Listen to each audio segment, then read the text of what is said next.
matalim, parang apoy na maliit. Kapag may gatong ng usap, lalo itong lumalawak. Isang sabi lang kumakalat, isang sabit may sugat agad.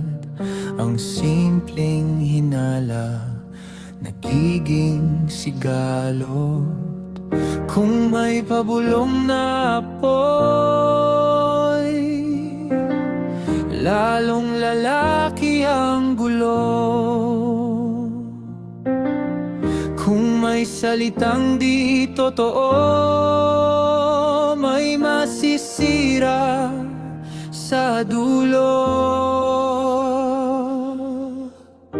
Masarap pero nakakalason ang tsismis na dumadampi. Masarap pero nakakalason ang salitang di mabuti.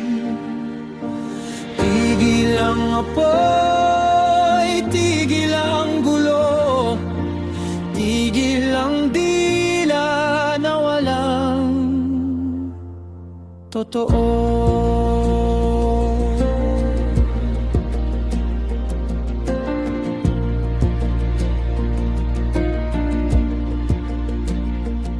Kapag marami ang mapanggulo, lalong lumalalim ang bangin.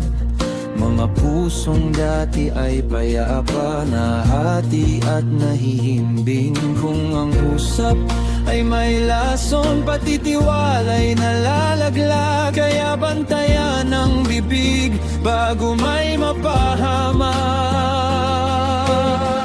Kung may pabulong na apoy,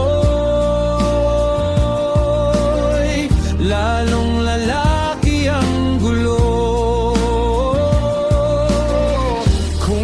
Salitang di totoo, may masisira sa dulo. Masarap pero nakakarason ang tsismis na dumadampi. Masarap pero nakakarason salitang di mabuti.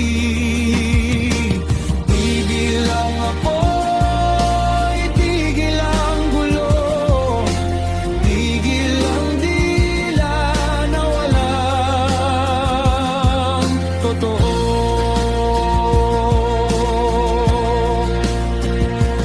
Mas mabuti ang katahimikan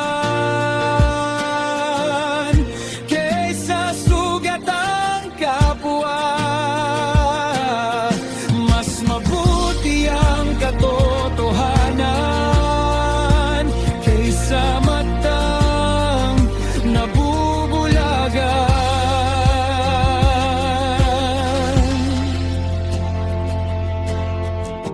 Kung may sakit ang salita, piliing wag itanim. Ang bibig na mapagpapalagay